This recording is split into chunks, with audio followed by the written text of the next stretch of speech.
And welcome back to the Buckle Up Podcast University with Brandon Rush. And Mama Rush. Today we have one of my friends on here, James. James is a nurse. He's done several things, but I'm going to let James tell the story a little bit better than I can. Also, we have 11 million viewers and listeners in 35 countries and 375 cities around the world, last time I checked. But I'm going to let James on here to tell his story because I don't want to mess anything up with it. So I'm looking forward to having James on here now and let him in. See here, I think I just hit admit.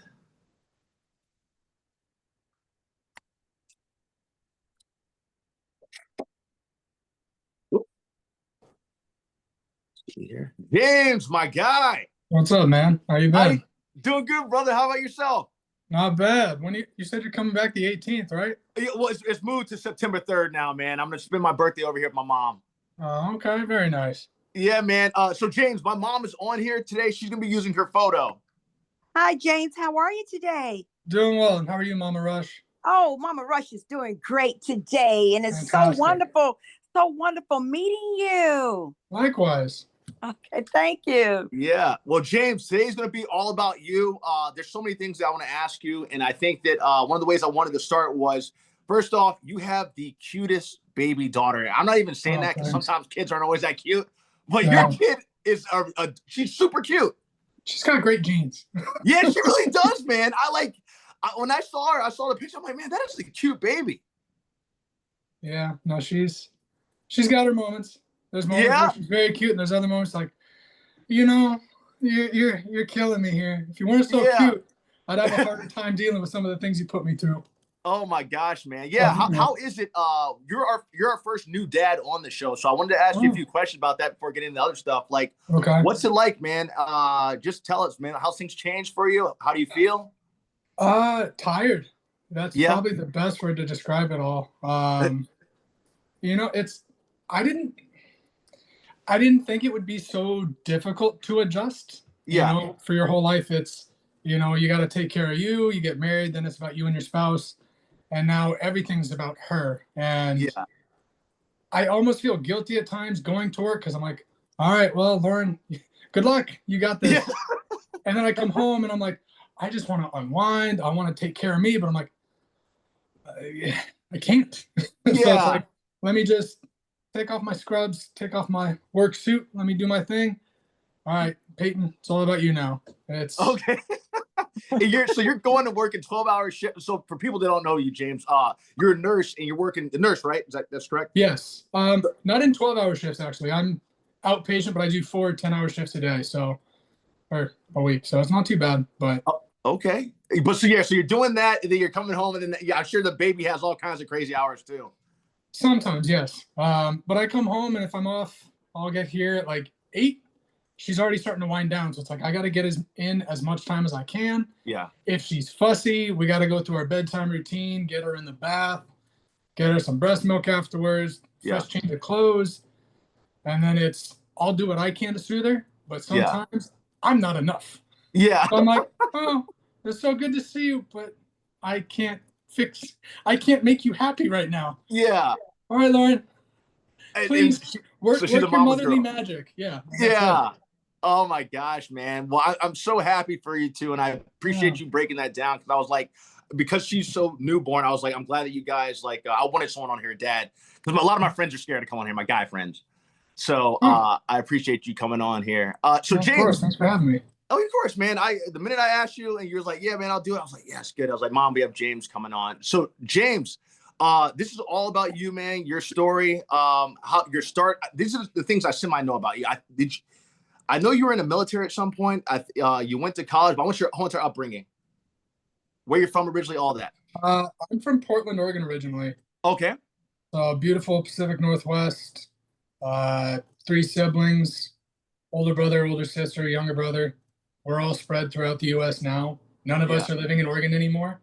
Okay. Decided at 19 that community college, I didn't really know what I wanted to do. Decided to join the military, and the Navy was always the branch I had in mind because my father was in the Navy as well as an officer. So I had him as a role model in life. I said, let's see how this works out. It worked out for my dad. Let me give it a try. Yeah, man. Joined in January of 2012. 4 years and 10 months later, I was free.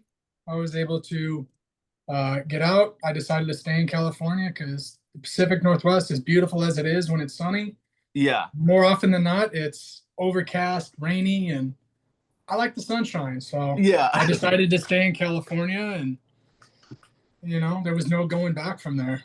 Okay.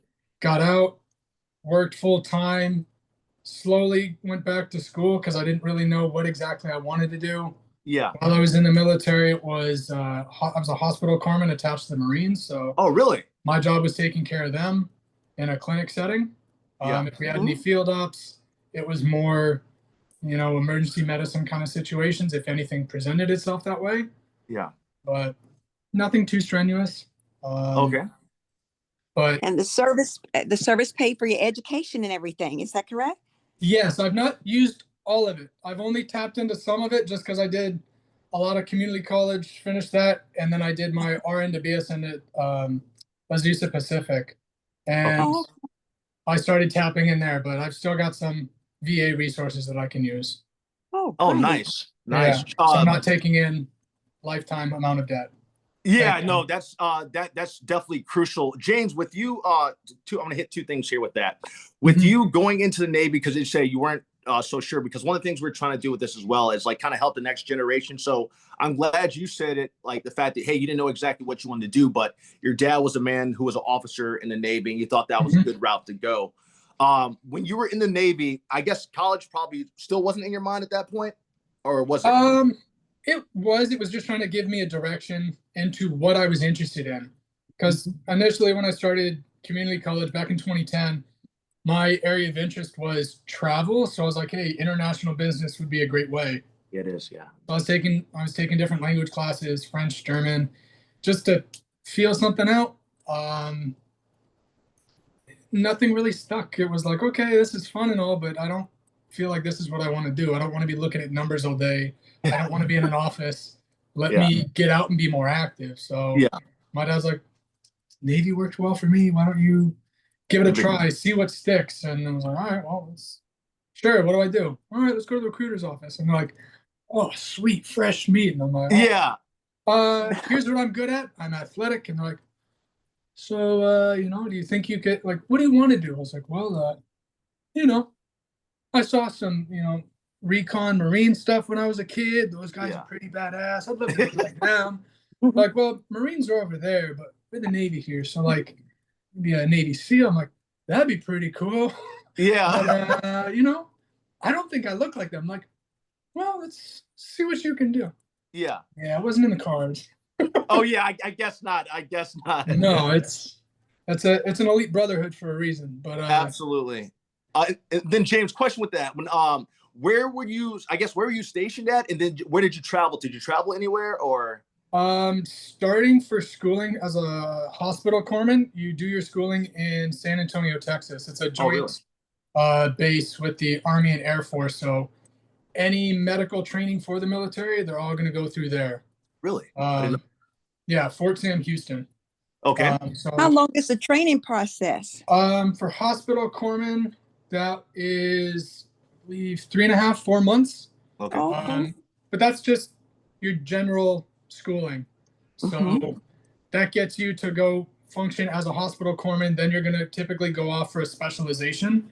So, if people want to go be x-ray techs, they've got to go submit a package for a C school based on their experience after working as a corpsman for maybe a year. If you're top of your class, maybe you want to go do, I don't know, you can pick your duty station. Maybe you don't want to choose a specialty right away, but hey, you want to go be stationed in Italy and live a fantastic life and get paid to look at the pretty scenery and work in a hospital every so often.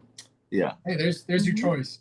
Okay. But, for me, I was interested in kind of continuing that challenging aspect. So I was interested in doing the FMF, the Fleet Marine Force Corpsman path, so I could be attached to the Marines and work alongside them. Oh, wow. And then for that, I was stationed in 29 Palms, California. Not as pretty as you'd think it is. Yeah, I've been there. At a Marine buddy station there, so I used to go there all the Yeah, time. but the people that were telling me about it, like, yeah, it's just 60 miles north of Palm Springs. It's like, oh, Palm Springs is gorgeous. 60 miles north, nothing. I'm like, oh, Yeah, cool. I desert can't mountains. wait. Get there. I'm like, what? Yeah, This, it really is that. y'all had the best of me here. Thanks. Yeah, When can I leave? yeah. Oh, we got you for 4 years, buddy. Oh, crap. Oh man, you were there the whole time in 29 Palms? Yeah. Holy smokes, Mom! 29 Palms. My buddy, one of my friends was a lieutenant there, Chris Nagel, and he was stationed in 29 Palms with his wife Crystal Nagel. And so I used to always spend my holidays there with them. But yeah, there's nothing around there, brother.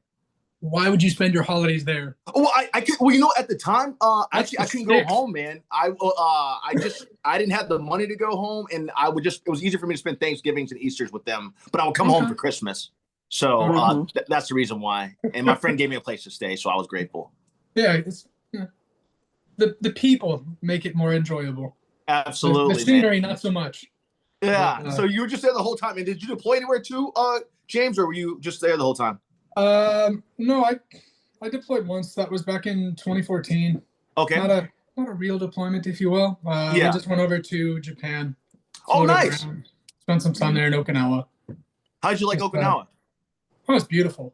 The people are fantastic. The food is incredible. Yeah. And the only downside was that Fukushima had that meltdown maybe 9 to 10 months prior. So it slowly trickled its way. So the coral reefs weren't as vibrant. Little bit less sea life moving through there, but otherwise, I mean, it was still a great experience. Okay. Wow. And he's talking about the nuclear plant that was there. Yeah, that's what I assume you were talking about, right? Yeah. Yes, in mainland, and it slowly trickled its way down. But Okinawa, it's definitely not. It's not mainland Japan. Very far south, but the Okinawans pride themselves on being very separate and sovereign in comparison to mainland Japan. But it's a beautiful place. Highly encourage people to go visit. Okay. Oh man. Well, thank you, James. So you do your deployment, you get back. You are now at the point where you're about to get, I guess, soon to be getting out or about close to getting out of this. No. I still had some time. They tried to get me to go on a second deployment, maybe 9 months before I would have gotten out. I was like, no, that cuts it too close. I want to start looking out to see what my options are on the outside. And so then they're like, all right, well, we'll just keep you in H&S. We'll keep you, in the clinic. You can take care of the H&S Marines, do your thing, and we'll just give you some more paperwork to focus on. What does H&S stand for? A lot of us don't know some of that. Oh, good Lord. That's all right. That's or okay. ballpark it.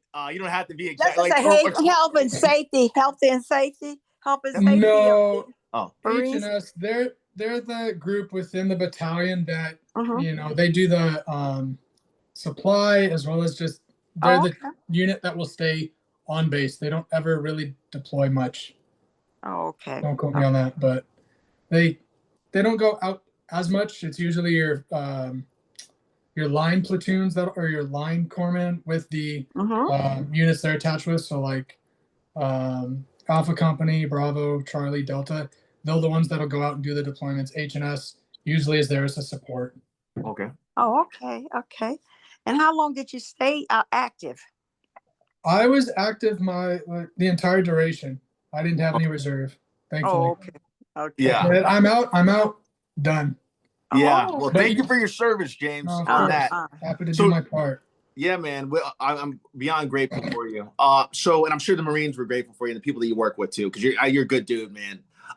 So James, you're getting out at this point, and then now you're trying to figure out, you loved what you did there. So what was your decision process of like, hey, I want to maybe go to, what would you do after you get out? Let's explain that for anybody that's even getting out at that point. I did enjoy my time, but at the same time, I was so done with that place. I didn't, the lengths to which I would go for my Marines, for my people there, I didn't feel like it was always reciprocated by the upper leadership. Yeah. So it was like at that point I got out and I'm like, I don't really want to do medicine. This is not something I'm interested in at the moment. Let me branch out, go back and figure out what it is I want to do. So I got out and I applied to work as a um, personal training salesman at good old LA Fitness. Fitness. So went and worked at the gym, and I was like, oh, this is interesting. Yeah. I don't want to do this for my entire life. Yeah, absolutely. It was a grueling couple of months, and then I was like, let's figure something else out. Okay. And so I just sidestepped and went and worked for a large athletic company, which I'm sure you're well aware of. Nike. It was a good time. Oh, nice. Oh, in Oregon too, I would assume. No, I was down here. I stayed in California. I didn't want to go back to the land of Okay, gotcha. Okay. So did that, and I was like, okay, retail is not the end of retail is not something I want to continue to do, but it gives me the freedom and the money to start going back to school. And I was like, I'm not going to tap into my VA resources just yet because I'm going to school part-time, continue to work full-time just to have more money in my pocket. And I was like, all right, let's try school. Just knocked out my gen eds. And as I was going through, I was like, I do like helping people. I can give them suggestions in running footwear so they can, take better care of themselves. I do want to help people, but I think I can have more of an impact going back to medicine and doing that. And I was like, okay, I needed a break from it, but I think I'm ready to fully push all my efforts into that. And initially I was interested in doing physical therapy or biomechanical engineering. Okay. Realized after talking with my counselor at PCC that I was going to probably be doing 4 years of community college to max out math and science to do the engineering route. And I was like, I don't want to stick around for that long. Yeah, not at all. So what else can I do? But the other thing that sealed off engineering as a possibility and canceled it for me was shadowing a biotech staff member at Cal Poly, at Caltech. Yeah. And she was focusing her studies on biomimicry. So she was making artificial wood using different plant proteins. I'm like, so she took me down to her lab, showed me what she's working on. I'm like, this is really cool. You're underground. Do you work with other people? She's like, yeah, they've got their lab somewhere down here. I'm like, so it's just you in here, and it's lit like this. There's no natural light coming in. I'm like, I don't want to be hidden in the darkness. So, I don't blame you. I like to interact with people. I'm a very social person. I was like, this will not work for me. I don't care how many people I can help. I need to socialize. Yeah, and absolutely. Asking like, oh, hey, bud, how's your project going? Oh, great, cool. Back to myself for 8 hours. Yeah. Not for me. So like, thank you so much. It's incredible what you do. It's not for me. She's like, I didn't think it's not for everyone. I was like, probably. I'm gonna go. Tear rolls down her eye. Yeah, I was like, I'm gonna go look into nursing. Let me do this. Yeah. And that felt more up my alley, and did the rest of my schooling at PCC. Finished my prereqs, applied to their nursing program, got in, started the following fall. Fall of 22, and then I also had the dual enrollment with Azusa Pacific, so I was able to knock up my RN and BSN simultaneously. Oh, so you're RN and BSN too. Wow. Yes. James, question for you. How with the military training that you had in the medicine that you were I think it might not be medicine the word that many use, but with the skills that you had from background, did that make what you had at Azusa and PCC? Is that the right names of both schools? Yes. How did that help with your nursing program? Did it make it more difficult? And then also explain for anyone that's thinking about going into the nursing program what that's kind of like as well. Okay. It did help a little bit, just being a little bit more familiar with different acronyms and some of the medical background. But it also had been so I got 3 years, 5 years. Been about 5-6 years since I'd done anything medically. So medicine is always changing. New life-saving techniques, new bandages, materials, all this stuff is always being introduced, and studies are always being updated. Stuff that used to work is no longer going to work or be as effective now. So it's always changing, and that's you're going to have to commit yourself if you want to do anything, whether it's nursing, x-ray tech, anything in a hospital or medically sound. You're going to be doing a commitment to lifelong training. You're always learning. If I had been more interested in like emergency room, I think more of my stuff would have carried over, because the hospital I work at, fortunately, they actually would have been the option to, or they help train corpsmen before they go on deployments. Oh, really? At that place, they've got their trauma center. They kind of give you the roundup on how everything's going to function, and it's a 3-month course, I think, before Okay. you go to a deployment, and that makes you more prepared for what you might encounter. Gotcha. But nursing's no easy commitment. You know, there's no task too mundane for you to complete, and it's a full commitment. Yeah. Can't half-ass it, if you will. Yeah. No, I bet. If I you remember. do, you know, you got to be in it for the right reason. Yeah. Well, being an Absolutely. RN, did you have to, you had to take your test to pass being an RN or Yes. ARN. And then from there, you mentioned that you went straight on to what? Get a bachelor's of what? Did you get Science a and bachelor's nursing. of science? Yes. So did you have to take another exam, or you just went through a straight through program to that? It's just a straight through program. There's no additional exams to have your BSN. It's just furthering your education in the nursing field. So Okay.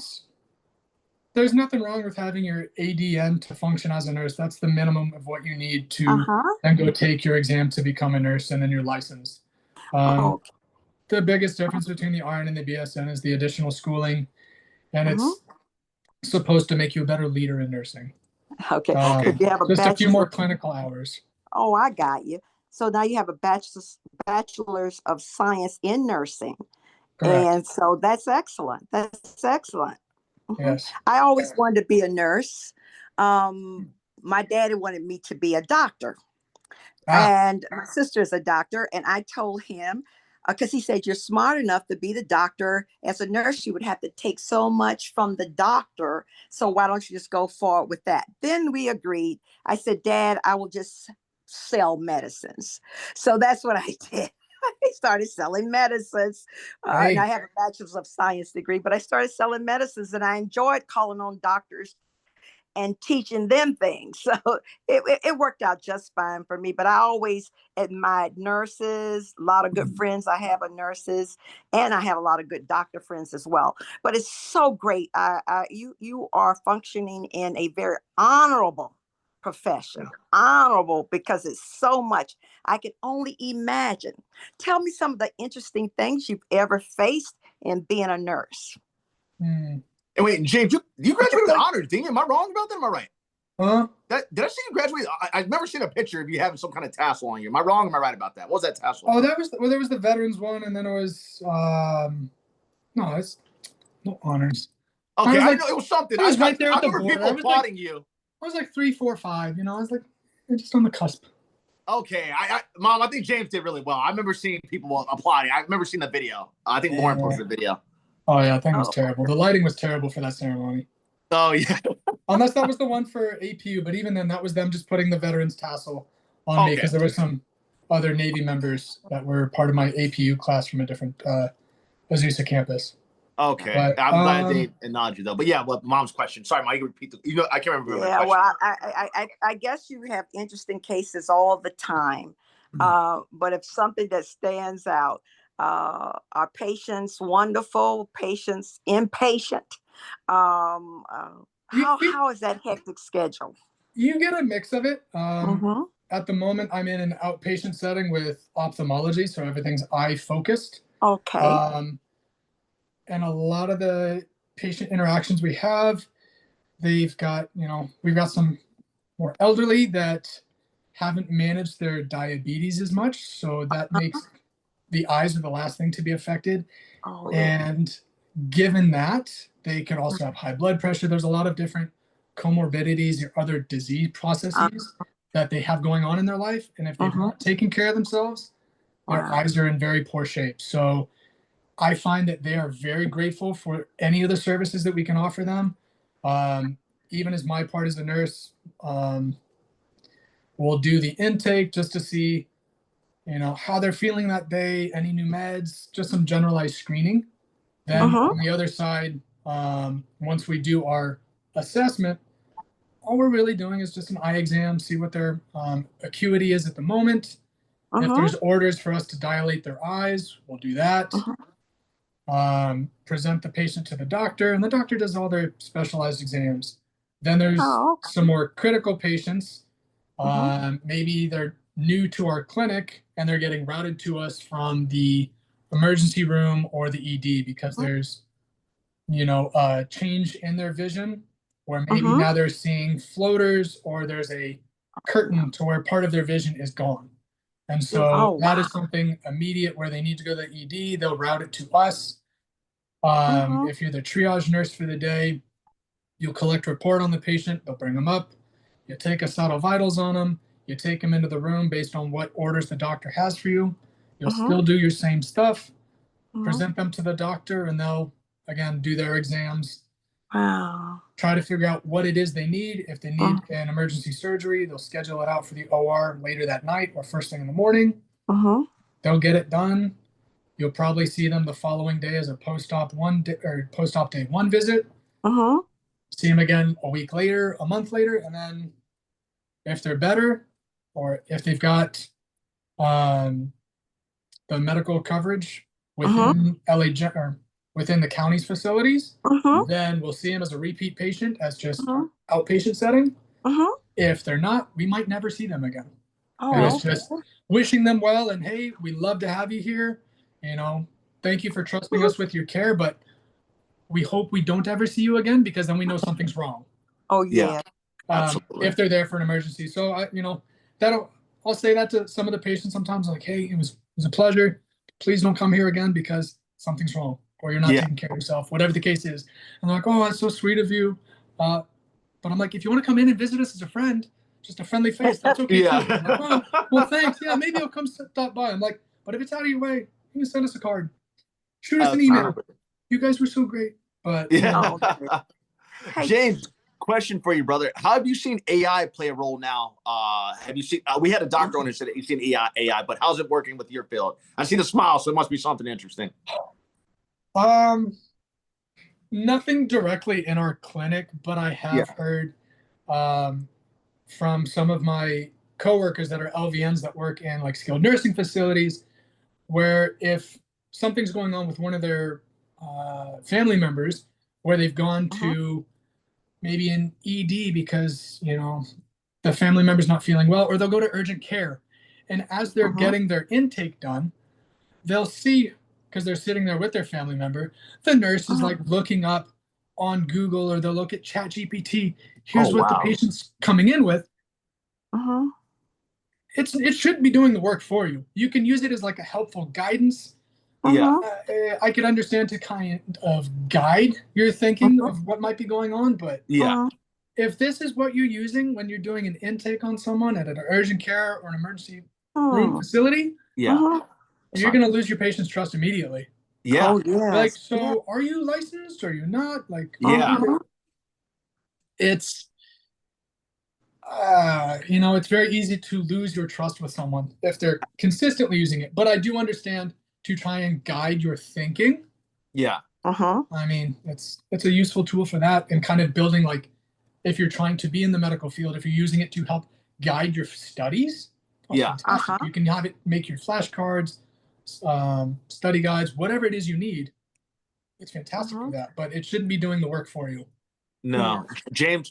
Sorry, Mom. I don't want to have finished asked about AI. I wanted to ask you, James, when we were talking about eyes and everything, and eye conditions that you're seeing with floaters and the other thing, what age is the youngest patient that you've ever seen with type 2 diabetes? And just for our listeners, you can explain the difference. I know the difference, but type 2 diabetes, and you have seen them in the youngest patient I'm referring to, and you have seen them in the clinic. If you've seen it. If at all you've seen it. So type 1 you're born with, type 2 is acquired based on diet and exercise, or lack of diet and exercise. The youngest, maybe mid-20s. Okay. and it's just mismanaging their sugars. And they'll come in, they could sit, occasionally we'll have a patient in the intake area as they're getting checked in, and they're not feeling well. Yeah. As registered nurses, we've got to do our part, go over to intake. Hey, what's going on? Why aren't you feeling like, what are you feeling? So we can get an idea of what's going on. Yes. Take a set of vitals. Oh, you're diabetic. Have you checked your blood sugar? Are you? Yes, I'm diabetic. No, I don't check my blood sugar. Do you take meds for it? Oh yeah, I've got it. Like, you should be checking that. Come on now. Yeah. We'll grab our glucometer, check their blood sugar. Oh, it's like 253, very elevated. And you're like, have you taken anything today? Have you eaten? No. I'm like, come on now. Wow. Like, you've got one life. Please take care of yourself. Yeah. Yes. But in that moment, it's, you're just going to do what you can to help that patient, and Yeah. you'll still call over the doctor. Hey, if you're not feeling well enough, let's send you to the ED. If you don't have your insulin with you, they'll give it to you there. But if you live close by, I'd love for you to go home and administer the insulin yourself, because if you go down to our ED, you're going to get a large chunk in that bill that says, oh, it's like $500 for X amount of units of insulin. Like, oh, wow. You're going to get upcharged. We don't want that. I'm like, if you live close by, please just go home, administer your insulin, get a little something to eat, come back. I'll tell the doctor. They'll see you a little bit later. It's okay. We just want to make sure that you're taking care of you. Wow. Your eyes are important, but they're not going to be adversely affected if you come back 2 or 3 hours later, and we will see you. We're not going to push you off for another day. And then you're talking about now, if they don't take care, we can look at amputees, that all kind of yes, and that's, we'll see patients like that as disease. well. Yeah. Oh wow. And usually, did you hear this? And I think it's true, and you can correct me. When a person's a diabetic, you just might as well equate that to cardiovascular disease. Is that correct? Yes, because your body will build up plaques within your arteries, and it just makes it harder and harder for blood to push through there. I'm so glad explaining that.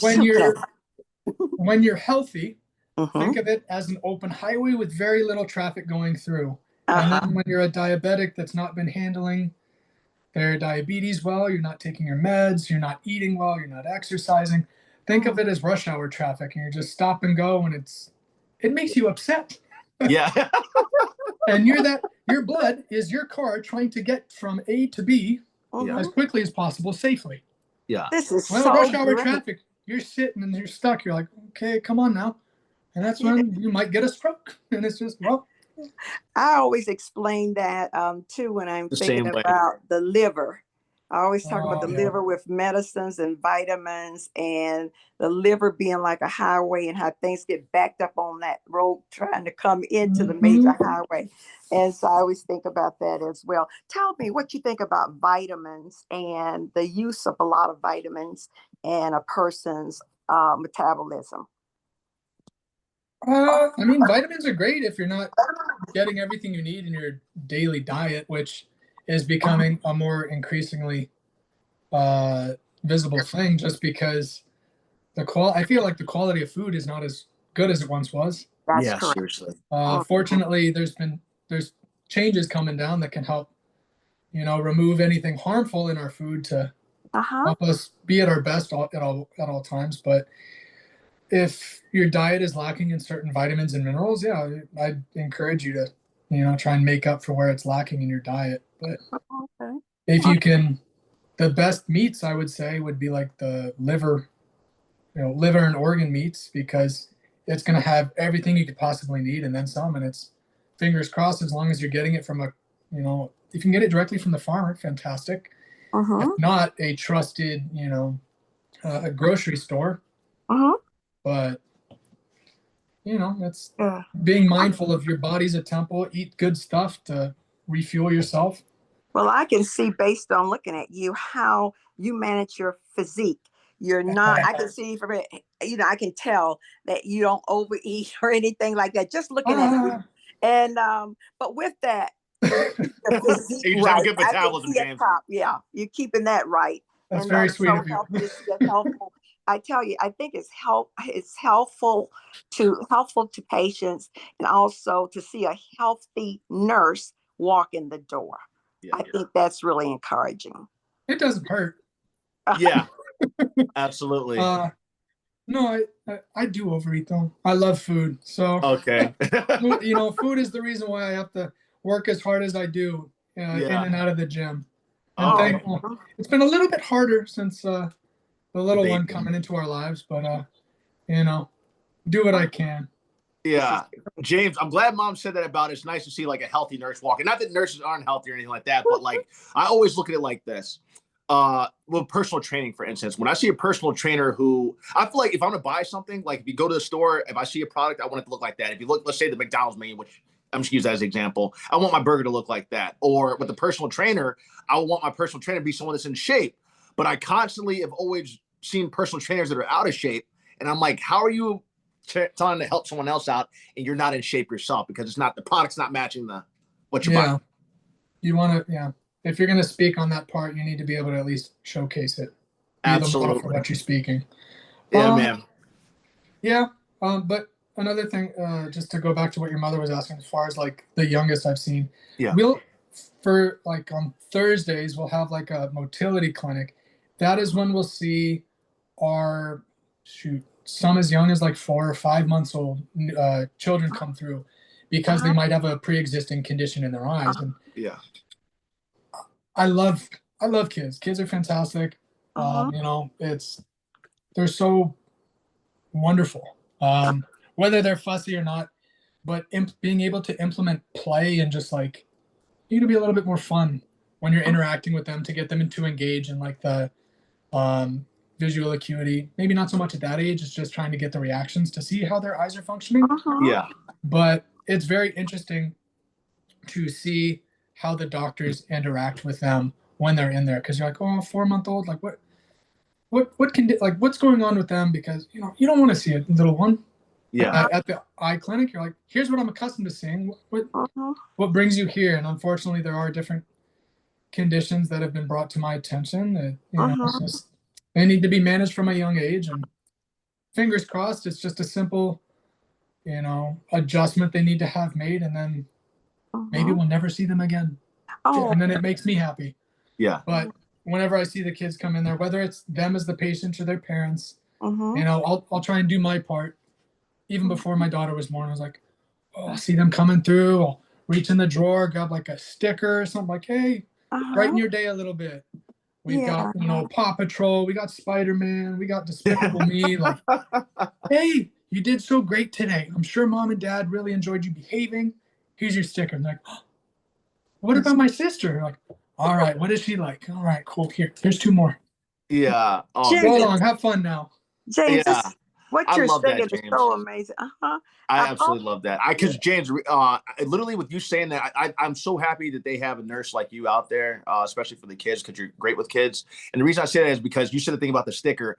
I remember I had to get a shot one time, and the doctor that put a Snoopy Band-Aid on me.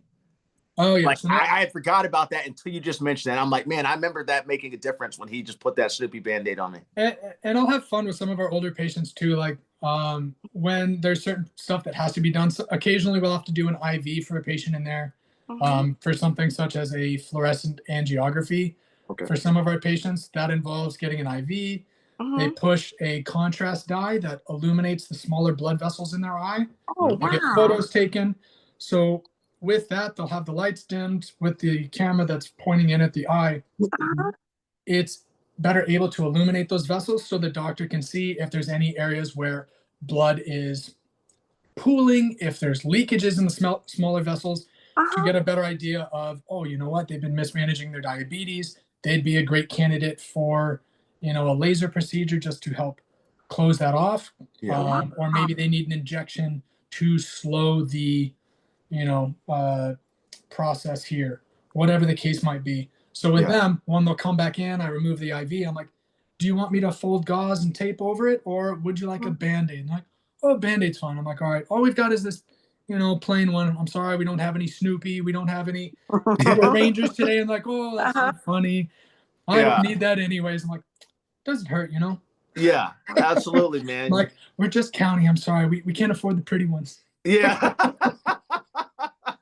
But with the we don't ever have to give Band-Aids to kids over there, but it's just you remind them of what it's like to be a kid. We just got this one. I'm sorry. And like, oh, it'll do. I'm like, hey, but to make your day a little bit better. Yeah, man. I'll give you a Paw Patrol sticker. And they're like, what's that? I'm like, come on, man, get with the times. Yeah, exactly. Turn on your TV. Yeah, seriously. Hey, James, I do have a question, quick question. Yes. How are you able to determine? I've seen some children, probably, I've seen babies with glasses on. And I said, how in the world did the doctor determine, or nurse determine that that baby needed glasses? What process do you go through to make that determination? Fortunately, that's nothing I would really deep dive into. Mhm. For some of those children that have the glasses, that would all be determined by the optometrist. Oh, okay. They've got different exams that they would do. They've got like their slit lamps to get a closer look. Oh, okay. With children, there's certain dilating eye drops that they would administer. Oh, okay. With that, it'll dilate the pupil. Uh-huh. And then there's the tropicamide, which will help stop the eye from being able to focus on those close objects. So anytime you go to the doctor and you come out with the very stylish paper sunglasses to protect your eyes because it makes them more vulnerable to the sunlight, it allows the doctor to get a closer look on what is going on in your eye without your eye constricting to focus on what is in front of it. Wow. I don't know too much about what else the optometrist, what other exams they will do to help determine what it is the patient needs. Apart from just the eye exam on my end. Oh, okay, I got you. That sounds well. Thank you for. It's something I can continue to ask them and learn more about as I spend more time with them. Yeah, but thank you for that insight. That really has enlightened me. And Brandy, I'm gonna ask another question. Oh yeah, go ahead, Mom. Yeah, James, you have time? Since we got the eye guy here, whatever you need. And the nurse here. I knew you were gonna be a hit, James. James, this is good. James, one question. Go ahead, Mama Rose. Have you ever seen a cornea implant procedure done? I have not. Within our clinic, they will have some procedures done in there. We do have our own procedure room. However, if it's something like a cataract extraction, they'll do that in a standard OR. Stuff that'll be done maybe in our procedure room, there'll be like a pterygium excision, where maybe it's a little abnormally large. They'll go in, remove that piece of tissue, put it in a specimen cup, send it up to microbio to see what it is that's causing the tissue to grow a little bit bigger. Sometimes there's a risk. They're thinking it maybe could be cancer or some other bodily process. So they send it up to micro, let them do their part, get the report back, and then they can inform the patient, oh, you're good. Maybe we just need to work on this, or whatever the case might be. Wow.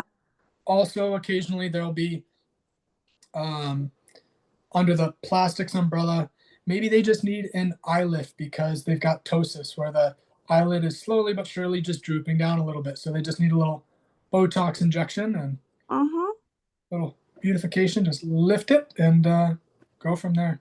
Wow. Okay. Oh, that's great. Yeah.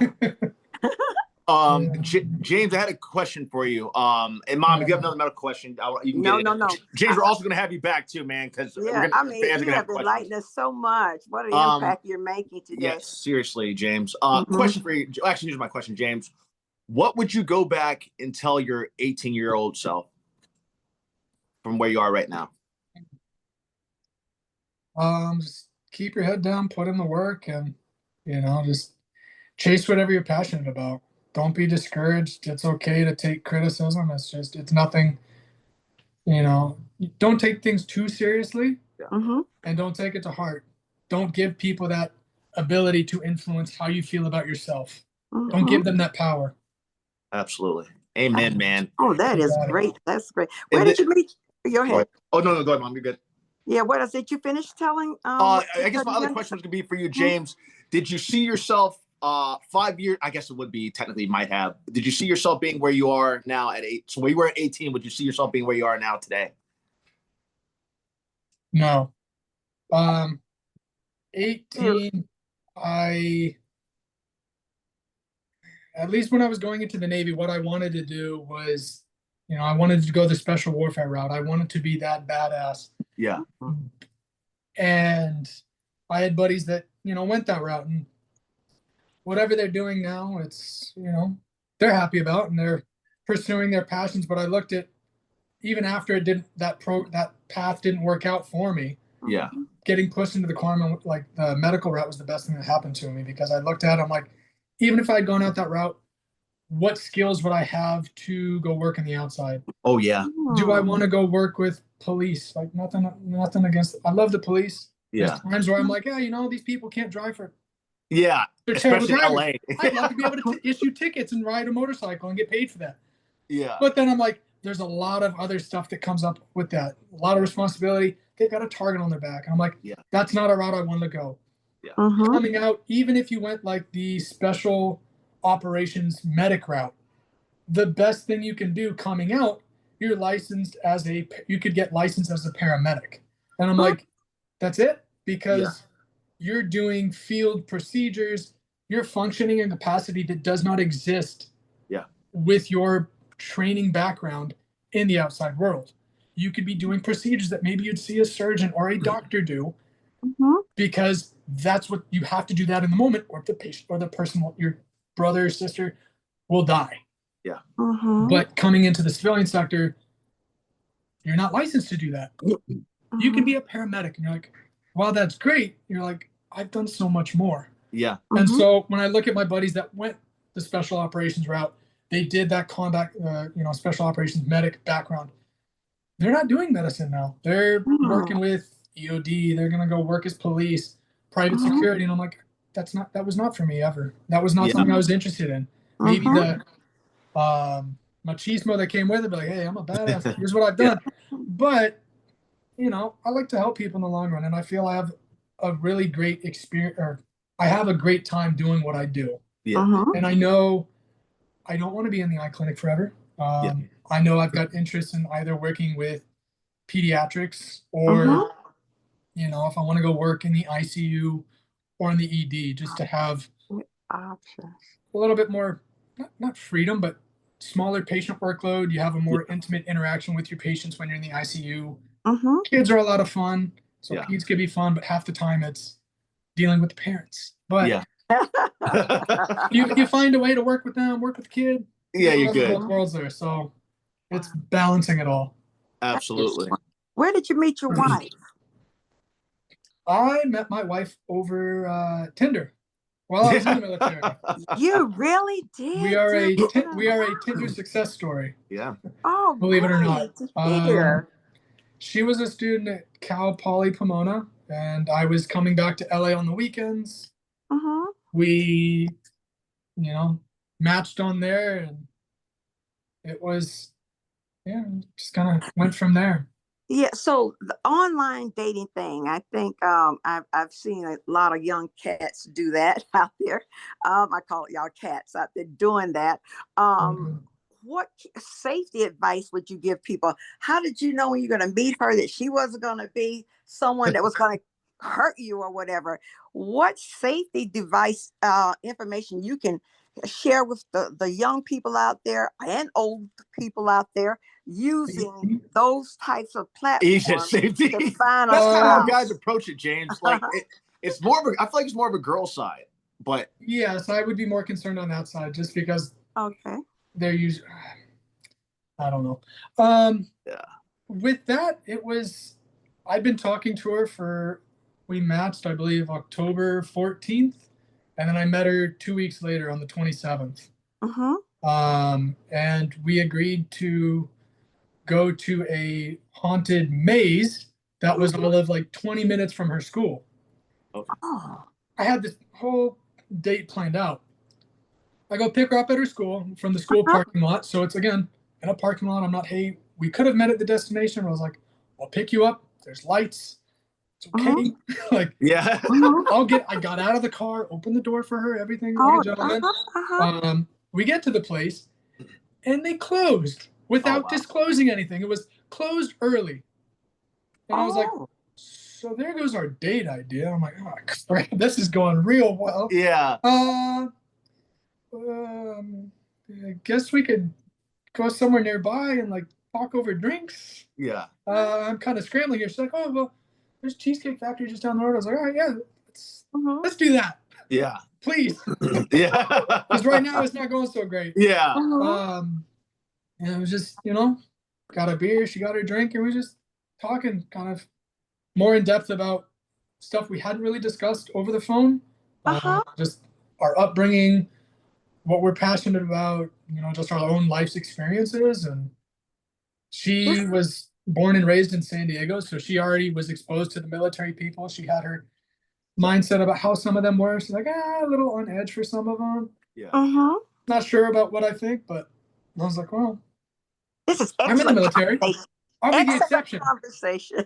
Yeah. Excellent conversation. But, by the time the date ended, I thought things, I think it went terribly, just because it's like, in my mind, I was like, wow, she's so impressive. She's so smart. She's got this robotics background. She's a Cal Poly from, like, she's brilliant. And I'm like, what am I bringing to the table? I'm just another military person she's met. Yeah, I'm a corpsman. I do cool stuff with the Marines. She's like, oh, well, I know people. I've met people that were Navy SEALs. I'm like, well, yeah, I'm not cool anymore. I'm just some guy. Yeah. And I'm like, oh, God, she's, wow, just blown away by her. And I'm like, I'm not bringing a whole lot to the table here. Yeah. I'll be as charming as I can. I'm like, I don't think I'll see her again. Yeah. So you gave her your phone number, and she called you back, and that's how you had your second date, or how you were successful? I walked her back to her room, and she said good night, did our thing. I go home, and I'm like, oh, man, how did that go so poorly? Yeah. And then I was like, I've got to rethink this. And so I was like, I wake up I go to bed. I'm like having a hard time falling asleep. Finally wake up the next morning. I'm like, I need to text her. I'm like, hey, I really enjoyed spending time with you yesterday. I felt like things went so terribly because you blew me away. And I had something planned. It didn't work out. But I just wanted to I wanted to make it up to you. Let's go to a football game next weekend. And we went to the USC Arizona Wildcats game in the Coliseum. And she's like, you thought it went terrible? I was like, yeah. She's like, don't sweat it. I had a really lovely time too. You're probably in your head. I would love to go out with you next week. And I was like, nice. Oh, thank goodness. Yeah. I was just like, great. oh my gosh, what happened? Okay, and so when did you introduce her to your family members? When did she introduce you to her family members? So that was November time frame that we had our second date, and then we continued from there. I met her family for her birthday in April, later, like months later. Yeah. Just because their family's down there in San Diego. And my family would be an impossibility for her to meet unless we branched out all over the US.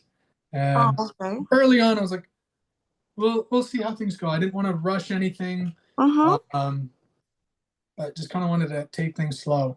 So I met her family in April of that year for her birthday in San Diego, and it was a delight.